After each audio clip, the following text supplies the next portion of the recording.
Hello, Hey, mate. How you doing? I'm doing great. How are you, Josh? Yeah, good. Thanks, man. Good, good. Wow, very exciting. Can't believe we're doing this. Yeah, stoked, man. Stoked to have the coffee in St. Louis. Yeah. Is that your dog with you? Yeah, man. He comes everywhere. He's like my roasting assistant. He's a good lad. His name's Shady. That's So get him on show. There you go. that is He's a good awesome. lad. What's his name? Shady. Shady, Shady. Yeah. Wow. What's been going on today? Have you just woke up? No, actually, I today was one of those days where I was baking at the cafe. So I've been up for a long time today already. But Oh, wow. just came from there. So thanks for waiting just a wee bit to start. That's all right. Yeah, how's your day been so far? Yeah, good. Just wrapping up for Christmas, getting wholesale orders ready for tomorrow to do deliveries around town, No. few drop pops. And yeah, just at one of our cafes, which is Atrium, which is in this building here. All So if I right. spin the camera around, I'll show you 'cause it's dead Sure. center of the city. And then that's City Hall just there. And yeah, it's kind of the lobby. Pretty nice place. I So love yeah, just come over here just to see my mate and drop some coffee off. Then do this, obviously. that sounds wonderful. So Yeah, good day. yeah, to begin with, do you mind, I mean, kind of what you did with me, explaining kind of how you got into coffee and how you started Swan Song? It's actually kind of a neat Yeah, story. yeah, of course. Yeah, I got into kind of specialty in like 2008 in a local cafe in the city I'm from, which is Lincoln. It's a real agricultural county, so there's not really much opportunity for kind of say starting a specialty business there, especially in 2008. But I was kind of doing photography at uni, so I traveled around. I've always been into specialty, so I visited Coffee Collective, Hmm. Tim Wendell Bow, and all these kind of European roasteries that I've always wanted to visit. So I was kind of more of a fanboy up to about 2013, 14. And yeah, just started kind of washing pots. Then I worked part time as barista, full time supervisor, Hmm. trainer. And then, yeah, just kind of worked my way up to kind of running Swan Song, which I kind of started after coming runner up in the World Cup in 2019. Hmm. So yeah, I was just doing events, training, kind of anything that someone wanted with coffee. I was just kind of saying yes to, and yeah, kind of just fallen into the roasting since probably 2020, when I kind of started working for Stronghold Roasters, who I'm like very lucky to be their representative in Ireland and the UK. Yeah. So yeah, I've been obviously roasting on that roaster, which for me is kind of one of the unique selling points of kind of what I do. It's an electric roaster, it's AI, and it's kind of just kind of more quality than volume. Not that you can't do quality with volume as well. There's some really big roasteries that do great things, but yeah, it's just a roaster that's kind of more suited to my approach, my style of coffee that I like. So I just try and do what I'm interested in coffee. I think a lot of people are trying to build businesses just to sell them on, whereas for me, I just kind of want to do say an authentic product that's by someone who's a career coffee person and kind of wants to do this, till the day they retire. So it's kind of how I've envisioned take the slower approach with no investment and various other things. Yeah, I love it. Well, kind of backtracking on, what you said briefly, you mentioned that you've been a trainer before, and if I remember correctly, you're an AST, which, actually I feel like this past year was the first time I finally understood what an AST is. But yeah, do you mind just kind of briefly explaining that to people? Yeah, what being an AST means. Yeah, so the Specialty Coffee Association, which is kind of the leading non-profit body for kind of specialty sector, you see hosts the Brewers Championships, Brewer Cup, roasting championships, and then there's obviously sectors or chapters in each country, respectively, who organise the competitions, and then obviously have a champion, hopefully at the end, to represent each country. The SCA obviously does like a education platform, be it CSP or the Coffee Skills Program. So I kind of became an ASD in 2018 and was one till about 2023. And yes, it's great for me, kind of growing up in the middle of nowhere, obviously not having access to the same people as down in London or kind of Manchester where I am now. I spent all my money traveling to London to do these courses, which kind of propped up my knowledge. Because if you don't have a kind of mentor figure, how are you expected to kind of, I guess, develop your skill set? It's not kind of the same like say now where you can go online. There's so much material for you to consume online that you can really make up that massive difference from being a beginner to someone who's really knowledgeable and good at their job as a barista. So for me, it was just a way to kind of level up my skills and have kind of an accreditation so people would almost take me seriously, I guess. Because, there's always people with lots of qualifications but very little experience. So for me, I obviously did this and thought, okay, if I can, I obviously really believe in what the SCA does generally. So I thought, okay, if I become an AST, do that for a bit, that's only going to help my career and give me more validation later on. But yeah, for anyone who's like trying to get into coffee, I think it's an incredibly good pathway to kind of see where you can go from being a barista to maybe a business owner or a barista to trainer or various other roles. So Mhm. it's really, I'd really recommend it to anyone or kind of barista hustles online platform. That's an incredibly good tool as well. Yeah. Yeah. So, I've had the lucky opportunity of working at one roastery at one time in my life, and I was kind of on a trajectory of thinking I would eventually roast. And, to be quite honest, when I was working there, this was in LA, I started working and I was kind of set to start learning how to roast. And once I was there and doing the production and everything, I got to a point where I was like, I I don't think I want to roast, like um Mm. because I mean, obviously I don't know everything that goes into it, but from the little that I know, it's quite tedious. You're looking at a screen, you're just doing all that stuff. How did you get to that point where you wanted to do that and you wanted to get into the nitty gritty of just everything that encompasses that? I think I was similar to you. I kind of always envisioned having a multi-roaster cafe sort of style. That's kind of what I originally thought that's my end goal. Yeah. And then I kind of did a pop-up for 6 months doing multi-roasters. I was bringing in kind of different roasters who'd never been in Manchester. This is just when I started in like 2019. But yeah, I always saw myself running a cafe, not a roastery, to be honest. But I think it just suits me personally a bit better. I like kind of working away on my room and just kind of doing all kind of I say tedious tasks, but like you're saying, it's very repetitive. It's like a warehouse job. You kind of pack boxes, label things, weigh coffee bags out. And especially after a year or two, I can see why people be like, this is not really what I thought it was.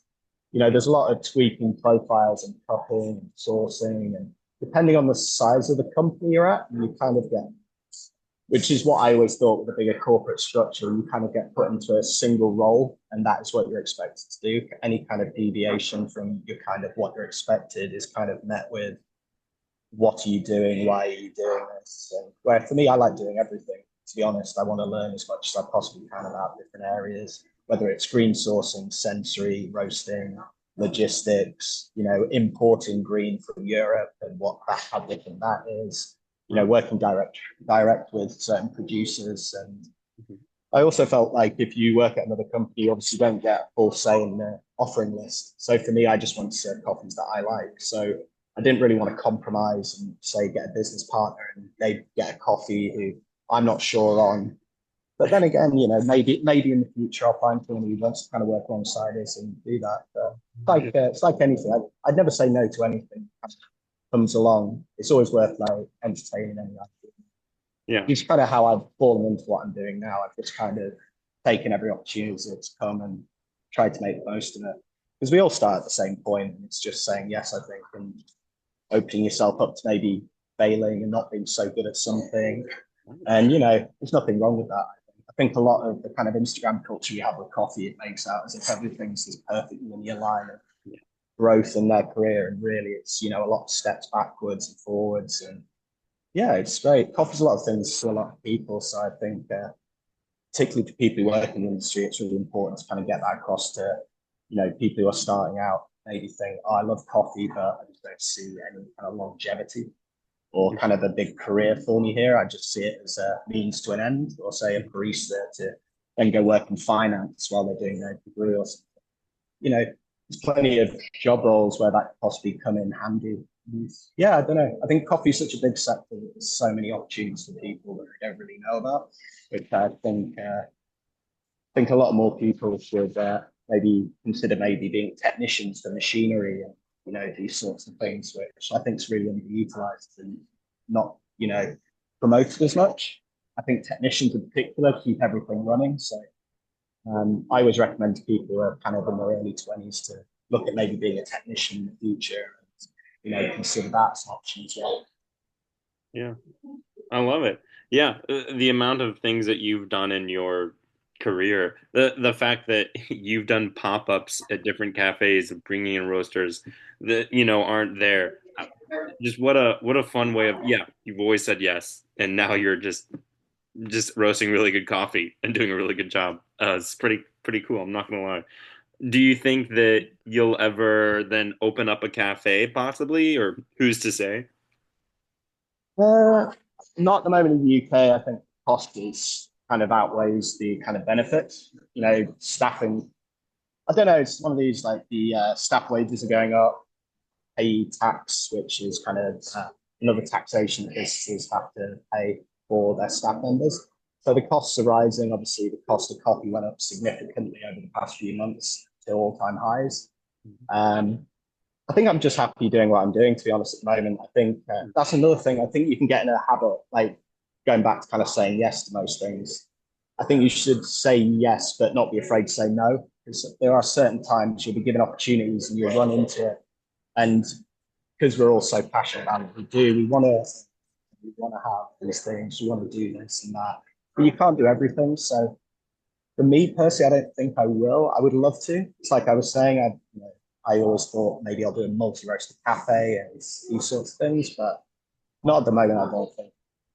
Maybe expand the roastery and focus on Mhm. things like this. And yeah, we'll see. We'll see what 2025 holds. I haven't really planned too much, to be honest. I'm just looking forward to Christmas and having a bit of a break. But we'll see what happens in January. Wonderful. Well, very, very glad to hear that. Well, why don't we go ahead and talk about just the coffees that we use for our subscription from you, and just yeah, tell us about them. To start with, the Ethiopia Bonora, or I'm unsure how to say it. How did you come across that coffee, and why did you choose that one over other Ethiopians to carry? Yeah, so it's by the Day Benzer Group. It's sourced through Coffee Legends, which is a kind of small arm of Day Benzer in the UK. I met actually at a cupping, like his first cupping in the UK in Manchester, that's hosted by Bren Lewis at Swap Shop, which is a great cafe in Manchester. If anyone comes, they should definitely go visit. And they're just starting to roast themselves as well, so definitely pop by there. And yeah, I just went to a cupping there. I really like the coffee. I obviously know Day events are an incredibly well-known importer exporter and do incredibly well at the Cup of Excellence every year. I think 7 of the top 10 were from Arvagona, which is the village this year. Mm. But yeah, I've worked with them last year. I bought this coffee again this year, and that's kind of what I'm trying to do now. Is kind of be a bit more have multi-year partnerships with as many people as I can. For me, as a small roaster, it's trying to keep a point of difference from the kind of competitors who have a lot more money and a lot of staff and things like this. But for me, I tend to just buy coffee based on either meeting someone or finding that I like them. I think that's why most coffees bought is you meet someone who's showcasing the coffee and you're like, yeah, I really like this guy. He's really friendly. I like the taste of the coffee, which is always, the most important thing. And yeah, for me, I think it's an incredibly interesting place. The quality of the coffee kind of speaks for itself. And it kind of matches the flavor profile, which I like for the Ethiopian, which is kind of a black tea, raspberry. I think it's got a bit of herbaceous kind of sage and kind of those elements to it as well. Hmm. Um, but taste is so subjective. Some people may taste that, some people may not. Yeah. But I think it's a great coffee, and for you guys, I'm really happy you've got it. To be honest. Very much so. Yeah, not that you care too much about what I got, but I did love it very, very much. Here, let me briefly look at kind of what I tasted. But yeah, brewed it up first time, and it was absolutely tasty. At the cafe, we're using the origami, and we're doing a four pulse method with around a 1:15 ratio, and yeah, I did like 20, 22 clicks on the Commandante and like 315, 320 out, and literally all your tasting notes spot on. Like you said, very raspberry. I got more of a like almost maroon color to it, like a Fuji apple, or maybe like a red plum. But I threw in some Mm. pineapple and some lime, just lovely acidity. Some like medium prune sweetness. It's like very ripe and juicy, and I was very very happy. It's super super tasty Ethiopia. You know, we've had a lot of good Ethiopias recently, and this is probably one of the better like subscription Ethiopias.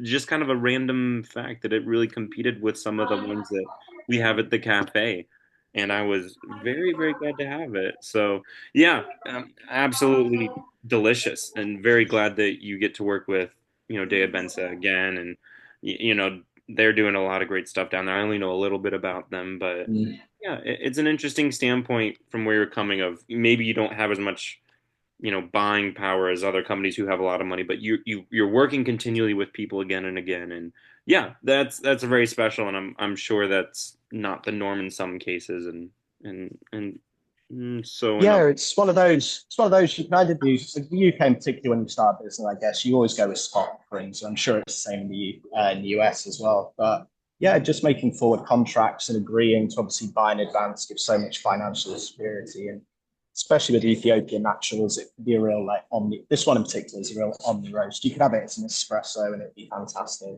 And that's Yeah. kind of what I was looking for. But yeah, it's really good. I do work with importers and exporters, which I do a lot of them, and they're all fantastic. To be honest, they're so transparent with their pricing, how it's sourced, what they're doing actually at origin in terms of to actually help the local community and invest back in to actually keep the coffee pickers and various people that actually make what we do possible. Because without all of that work, um, which is the kind of I guess negative of working with richer farms, obviously, and working direct, which can seem more I guess on the forefront. But if you're working with big importer exporter groups, they can tend to have a bit more of an influence over kind of the local areas of the volume of money, volume of coffee. Whereas obviously, if you're working with top end boutique kind of farms, which I'm lucky to, and certain instances like Wilton Benitez and various other people there. But yeah, it's one of those. There's no right or wrong. I think at the end of the day, long as the farmer's getting what they want for their product, I think that's what matters, and that they're getting as much of it as possible. Um, which is kind of how I just think about sourcing. If I don't mind paying a premium, as long as I know the premium is going to get to the actual person who's done all the work, which is the farmer at the end of the day. What we do is such a minimal part of the chain, which gets highlighted too much, I feel. Which is all down to farming and agriculture that we get to do what we do. Yep. Yeah. No, I love it. I'm very glad that we got the chance to try this Ethiopia. Very, very, very tasty. Now, moving on to the Guatemala, also just a solid coffee. How did you also get a hold of this coffee? So I bought this through Algorano, a fantastic online platform. I've known a few of the people who work there for several years. Yeah.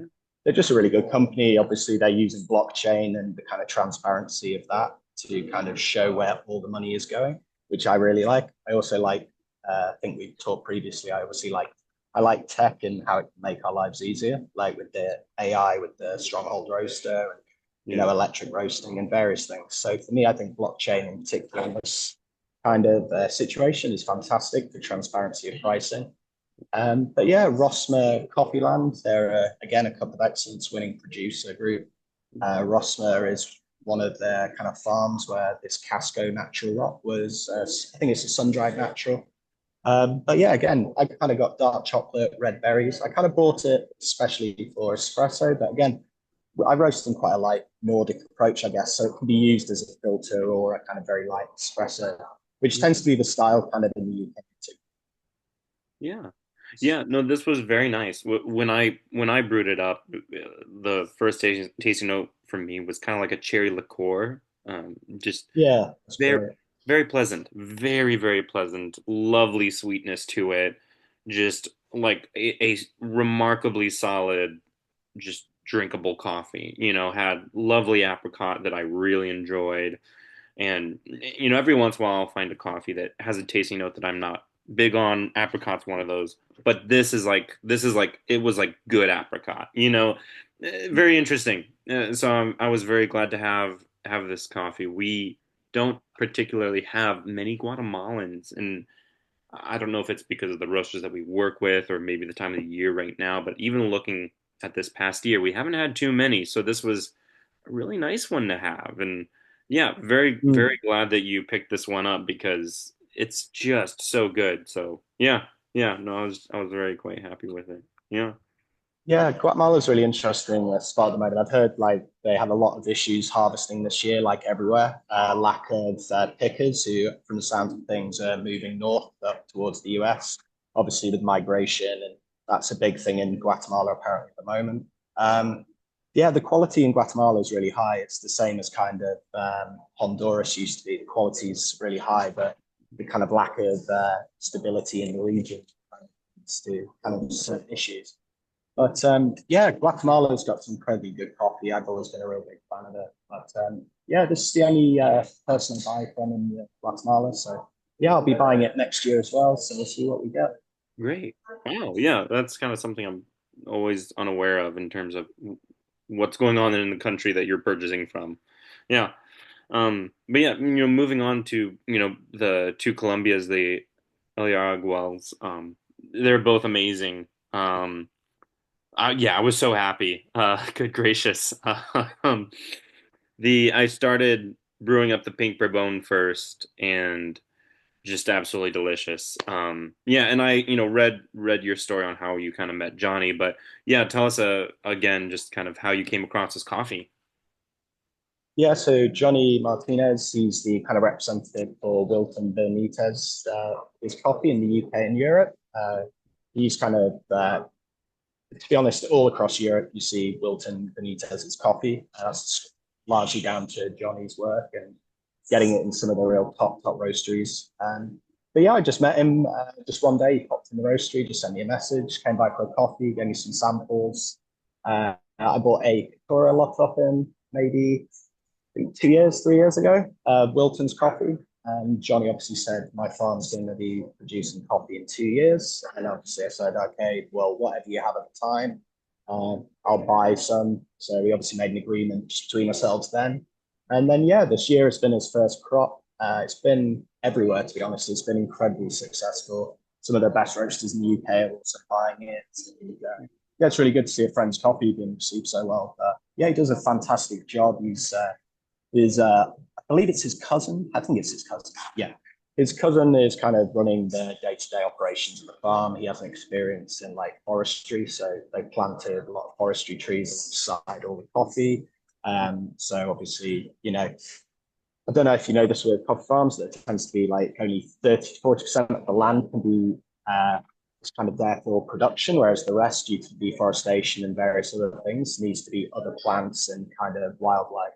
So it's kind of supporting the ecosystem. So they've kind of done that in the exact same way at the farm, largely divided the farm into plots of coffee and various other plants and trees and, Yeah. other stuff that you can grow on a farm. But yeah, the processing and everything is kind of taught by Wilton. So it's very similar to Wilton Benitez style coffees with thermal shock and yeast controlled inoculation, Yeah. which, yeah, develops these incredible flavors that you've obviously tasted in the Tora and the Pink Bourbon. Hmm. But yeah, I've been incredibly happy with this coffee. It's always on my menu. Yeah, I'll be buying this for as long as the company is existing, to be honest. Yeah. Yeah. So, question for you because, we got these two coffees, the Pink Bourbon and the Catura. And, I had emailed you kind of being like, which one do we kind of get more of? And and you had mentioned the Catura everyone's loving. I when you emailed me back, it was one of those situations where I just assumed that you were going to say the Pink Bourbon.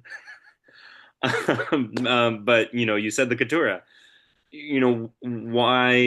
Why is like do you know why the couture is happening to taste really good? Because yeah, and yeah, yeah. I just think it's a better price point. I think it's a better price point for people. I think, I could obviously tell you what is more expensive, and that's great for me. But I think the Couture is a bit more well suited to it's a very distinctive taste in the coffee. People either love it or hate it. So I didn't want to feel like the pink bourbon's a bit more perfumey. It's got a bit more Yeah. acidity to it, I guess. It's not as maybe as refined.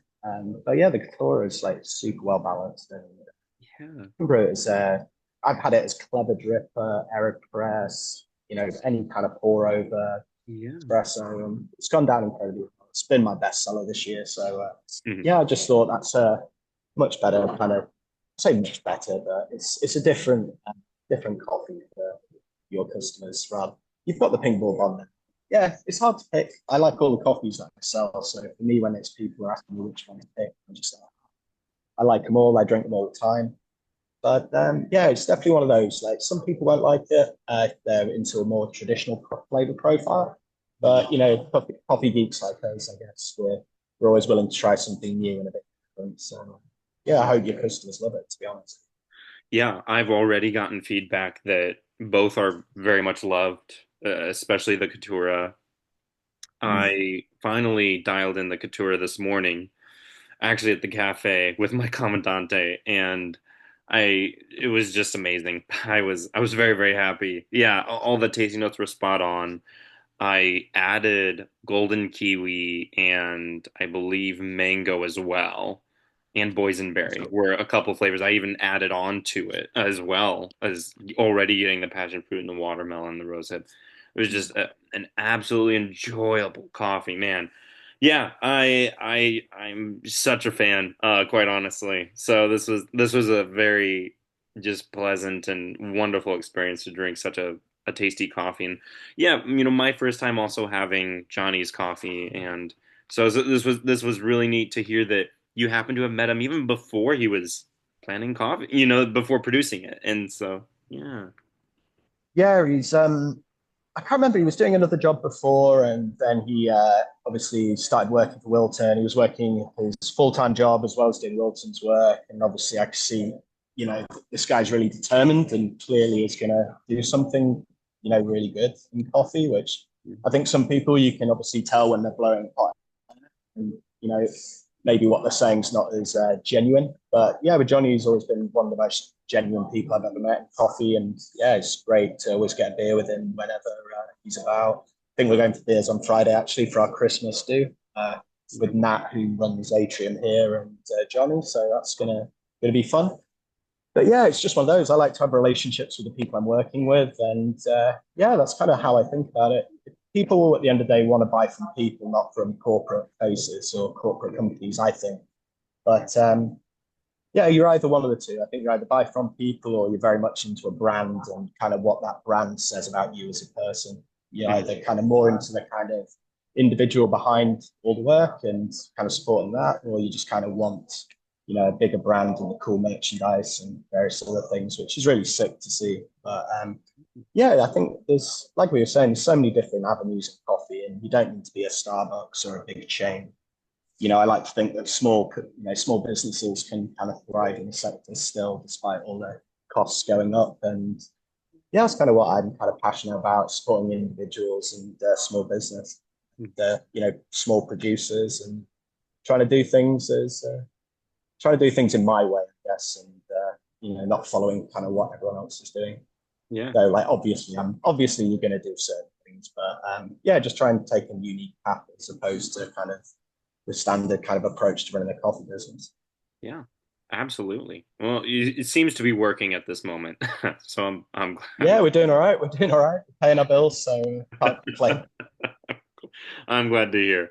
Well, lastly, the decaf was a delight. The La Serenia was just a wonderful decaf, and I think yeah, that was another thing in the email that I was like, we're just starting kind of doing a decaf from each subscription each Mm. month, and we have 3 to 5 people who just want one decaf each month, and so it's a very neat thing for even just me personally being able to try different decafs from all over the world because I don't know how, it is in the UK market, so to speak, or European. But for example, in the US, I feel like almost everyone's carrying like Forest Coffee's decaf, like everywhere I look, things like that. And so it's just very nice to see different decafs and just to be able to, see other people who are doing a great job. Mm. And so just a wonderful coffee that I drank this morning. The La Serenia is just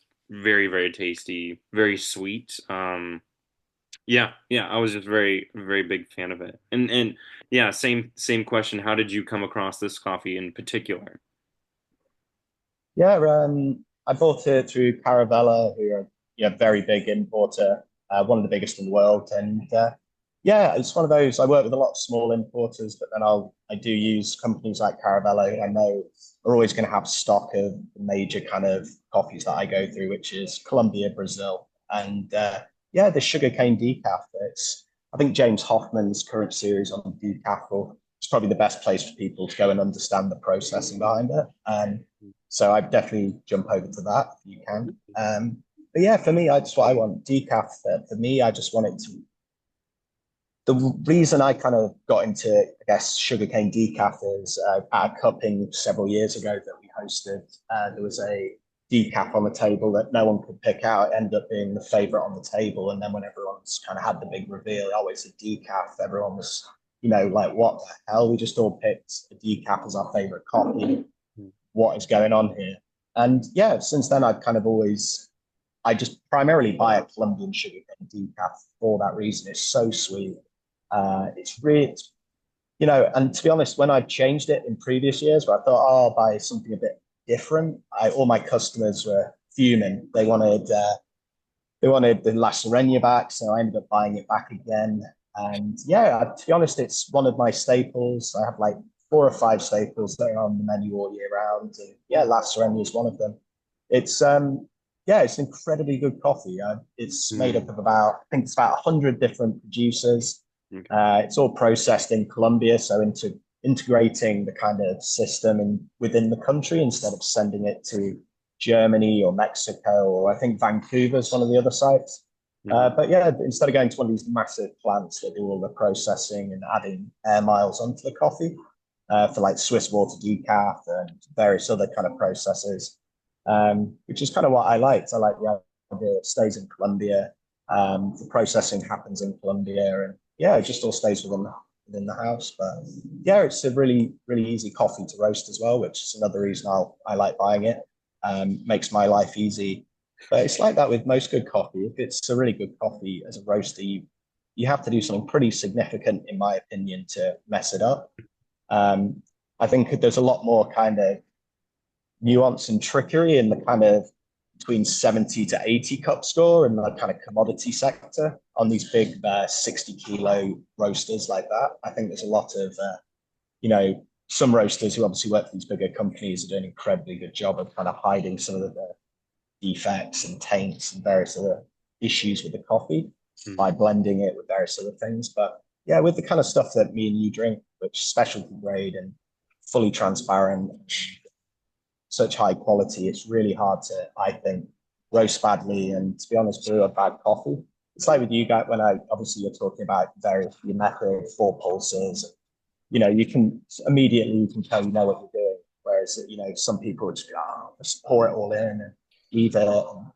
But no, as long as your recipe's good, I think the roaster's a good job and the coffee's good quality, like the La Serena is, you're always going to get good results. Yeah. Yeah, hopefully loads of people like it. It's got some kind of weird notes to it. I get a bit of banana at the end of it, which is a bit Yeah. some people they won't like, but yeah, it's primarily espresso. But I'm doing an event tomorrow. This some coffee cocktails being made, and they're going to do Irish whiskey with the decaf. So that'll be interesting to see tomorrow. See if anyone picks up on that. But yeah, that's happening tomorrow in South Manchester, so I'm going there for that. Should be good fun. Right. Well, I'm glad to hear that. You know, obviously within decaf, there's a couple different ways to decaffeinate the coffee. And even, being someone who's read it multiple times and been explained it, I still feel like I don't know sometimes exactly what's going on. So, in brief, could you explain kind of how specifically the sugarcane process becomes decaffeinated? Yeah.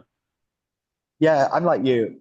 I'm not a scientist, so I don't go any further. But from what I can tell, sugarcane uses kind of a positive and a negative charge to draw out the caffeine from the coffee bean. They then empty the tank of obviously the water that's got all the caffeine in it. They'll then put fresh water in, obviously clean the coffee of any like previous caffeine. And it's kind of in that process, and then it's dried in various other stages. And that for me is kind of the most simple explanation. It's just Yeah. kind of using, I remember, ethyl acetate, I Yep. think it is, and you put it into the mix and use the positive and negative ions from these certain rods, I believe. Hmm. And yeah, it draws out the caffeine. But yeah, it's one of these like it's I think a lot of people get very data driven in coffee and forget it's kind of such a tangible, touching, smelling, feeling thing, and get logged in on data and roast profiles. And sometimes a bad profile is a great roast. So and you can't really explain why it may be a good roast. You may have a massive dip here, which conventional teaching and kind of roasting, you'd be like, oh my god, this is a bad batch. But yeah, it's one of those. With the science stuff, I use it in certain areas, but like with decaf, I leave it to the experts. It's like people like ourselves going to Origin and telling people how to process coffee. Yeah. It's nuts. It's kind of very ignorant that you think by reading a book or doing a course for 2 or 3 days that you think you can go to a gentleman who's done it maybe for generations, and they're just waiting for you to come along to transform the coffee. Certain people are capable of it, but they're like world leading experts, and they should be maybe listened to. But yeah, I've met some people who just seem like they already know how to do it all themselves already without ever being to a farm, which is a Mm-hmm. bit of a weird one, really. But Mm. yeah, decaf's never been better than it is right now. There's so much good decaf around, and Yeah. like you were saying, Forest Coffee, they do an incredibly good one. Yeah. Trying to think, I've just seen a Burundi on the offering list today, which I was really tempted. Wow. Um, but yeah, there's different countries are starting to do more decafs, and Ethiopian decaf I've seen this year. Um, Yeah. but yeah, it's going to be really interesting with decaf. I think there's going to be a lot more variety. I've Mm. seen some like pink bourbon decaf lots this year as well, which has been really interesting. But yeah, to be honest, as long as people like ourselves are like, oh, okay, I want to try a whoosh whoosh varietal that's been decaffeinated, we'll drink it because for us we just like trying different things, and the kind of novelty factor never really wears off with coffee because each year is different, each coffee is different. You never get sick of it, I think. Yeah. Which I guess it's the same with wine as well. A certain year is different to a certain year, and the more you get into wine, you appreciate these kind of nuances. And it's the same with coffee, which is why I like it. Mm. But without the alcohol, so you can drink it all day. But yeah, decaf's going to be really interesting to see what happens in the next few years. Yeah. Yeah. Well, kind of having you mentioned varieties, are when I actually, I don't know this, and I think I remember asking another roaster this question, but in terms of varieties of coffees, are there ones that are easier to roast than others, and not quite particularly different? Yeah, for me, I was speaking to someone a few weeks ago saying how hard I find Bolivian coffee, which is the altitude primarily. It's such high altitude. The coffee beans are so dense that I find them rather tricky to roast.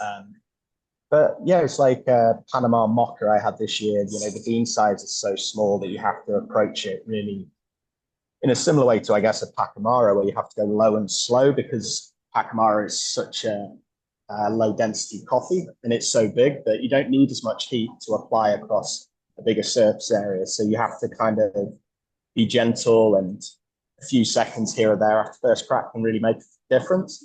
But I think it's practice. Like anyone, it's like I don't think I'm particularly gifted as being a roaster or anything. I think it's just repetitions and like you brewing every day on a coffee bar. And over years, you start to know what these coffees should sort of taste like and have an approach to get there.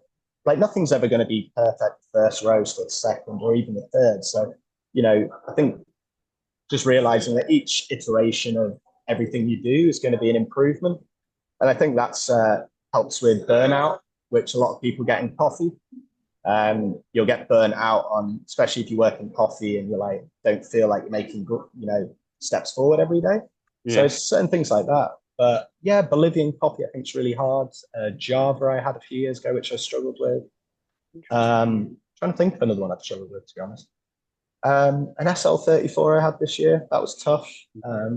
But I got there in the end. It's just one of those certain coffees you just for you and your approach that you use on your roaster may not work. And you've got to really see maybe I give it less charge at the beginning, so I've got less energy to start the roast fast, and you slow it down because that's all really roasting is. It's just applying the right amount of heat to hit certain temperatures on our probes in a certain amount of time, and we use those to kind of factor in different areas that we know, sugars develop at this point or acidity is during this time. And if we go fast through here, we'll save more acidity. If we go slow, we'll lose a lot more acidity because we're roasting longer.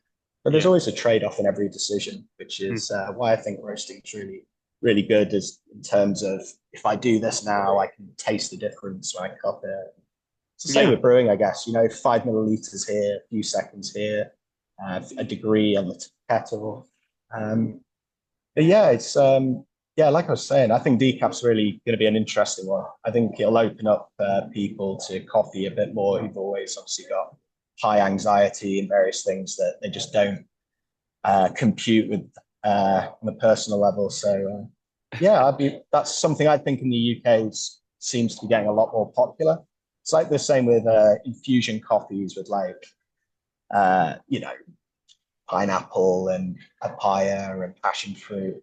And they were really big for a year, and producers produced an incredible amount of them the next year, and then they just weren't popular.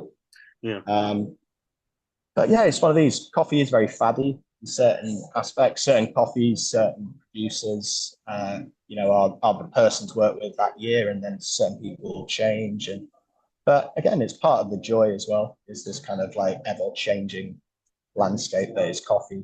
But Yeah. yeah, it's only going to grow and it's only going to get better. So it's really good. Yeah, yeah.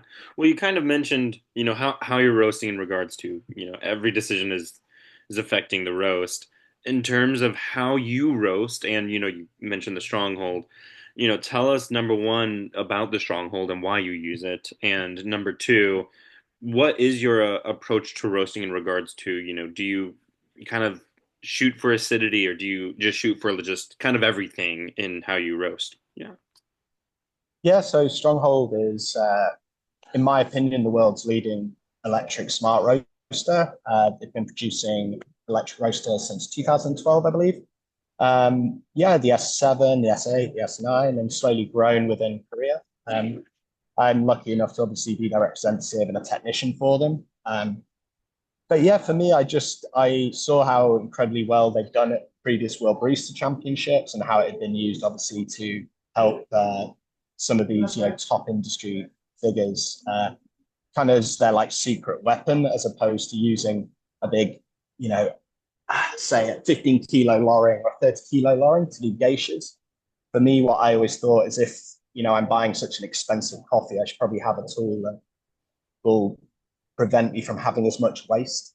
So for me, having these kind of whoosh whooshes, geishas, and things I've had over the years, it's allowed me to minimize my waste. And being 100% electric, there's barely any emissions or completely different emissions as opposed to gas. So Mhm. for me, I just a bit more ethical in terms of how I want to approach things. And yeah, it just suited my size of the business. For me, I only kind of envisioned doing it primarily at the beginning for events and roasting for myself just to go serve at a music festival or something like that.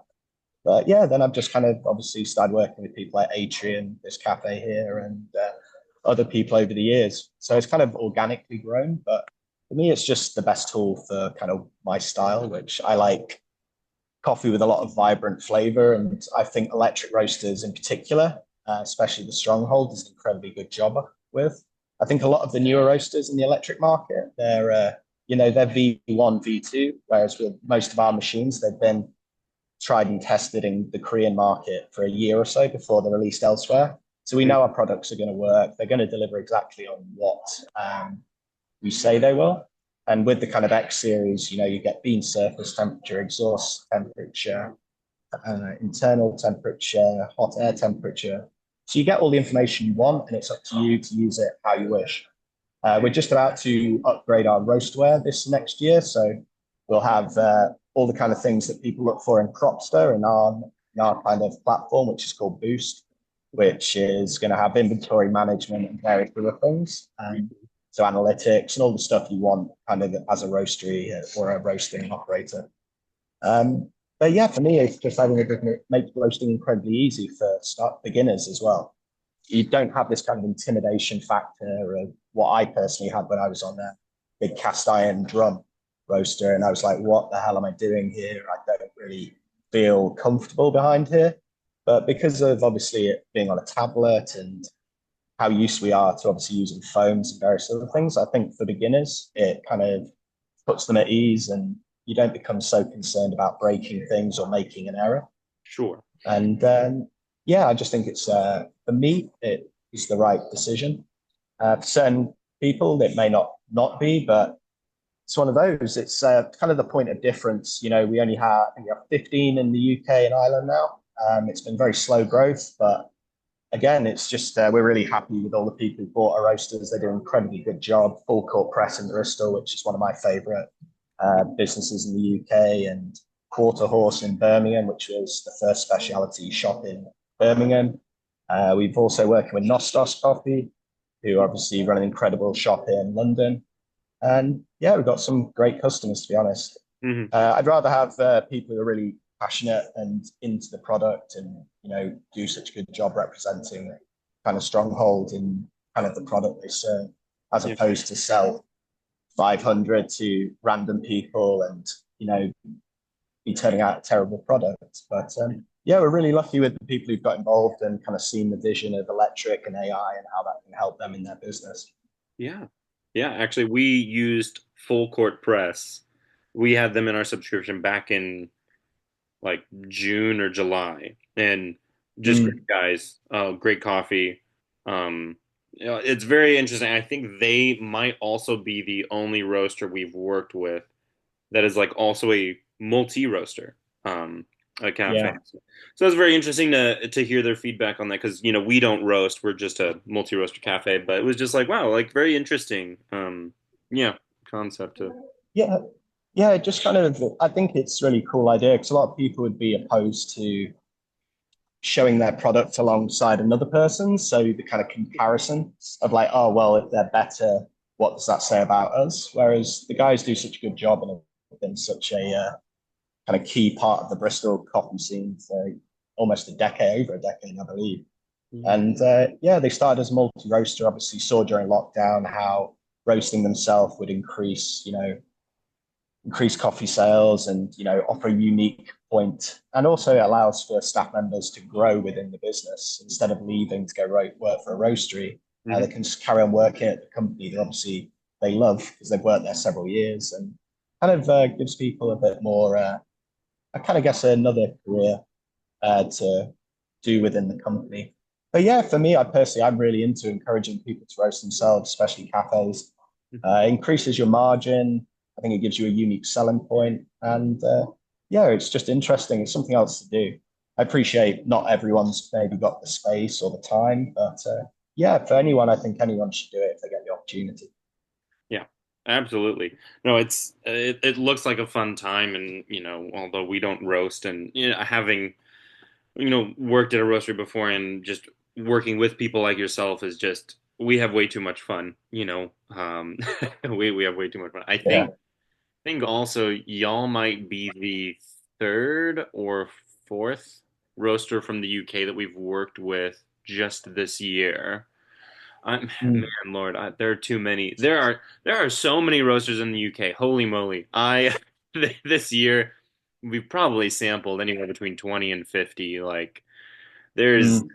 there's a good amount. It's competitive. Yeah, it's just a lot. There's a lot of people who work for other companies that will buy an Alio bullet, and then online there'll be a micro roastery, but there's a lot of people who've obviously worked for bigger companies for several years down in London, and then they've branched off to start their own things, which is great to see because for me, again, that's kind of what I like and that's what I want to see. Yeah. The less franchises, the better. So for me, seeing these kind of independent roasteries spark up and have their own cafe spaces, Hmm. uh, kind of like the major one this year, Sino, London, they're doing a fantastic job with their coffee. I don't really know those guys, but I really like what they do, and I'd really rate it to anyone. But yeah, the UK is. a lot of people. We're at a saturation point. I think we'll see maybe a downturn, but Yeah. yeah, I think we'll just see a lot more home roasters and micro roasteries over the next few years. And Yeah. for a lot of people, it's just kind of a fun side project. But Mhm. you know, um, I'm lucky that I get to pay myself full-time wage doing what I'm really into, which is roasting coffee for people. Mhm. And I hope for a lot of those people who started their own business, they'll be able to do the same as well. Yeah. Yeah. Actually, it's funny you mentioned scenery because, yeah, we're actually going to be working with them in some way also this next year. And, Good decision. yeah, yeah. And Plot we worked with last year and we loved them so much. We're actually going to start carrying them on Great company. ourselves. You know, Jamie's just so great. He cracks me up. Yeah, there's just too many. Swevin out of, I think, Bristol as well and Full Court Press Yeah, Office. amazing as well. They're just genuinely, it's just funny because I'm kind of at the end of planning for 2025, all the roasters we'll work with and in kind of what capacity. And, you know, Mm, it's like all these roasters and you. And it's like, wow, we're working with a lot from the UK. It's like, it's genuinely like become, and obviously, because of Brexit, like I still consider you guys like your own thing, but it's just funny. Like yeah. at this point, it's like the UK is its own thing, very much so. Um, Yeah, it's an interesting thing really with Brexit and obviously like the change in political landscape. See how the new tariffs will affect UK to US trade. And yeah, um because for us to send to Europe, it's an absolute nightmare to be honest. You're easier. Well, in my stance, it's easier for me to not sell in Europe at all. yeah, Um, it's given the kind of European roasters actually a kind of almost unfair advantage against UK business. So you'll see a lot of roasters from the Netherlands and various other countries in the yeah, UK 24/7. It's yeah, primarily because they do a good job, but yeah. as well as yeah, just logistics and shipping costs are Yeah. so crazy now that it doesn't really give us a fair playing field. But you've got to live with your decisions, and that's Brexit for you. So Tell me about it. Yeah, we definitely have, there's a lot of roasteries in Europe that we work with and Manhattan, Ca Felix and Mame and probably a few others.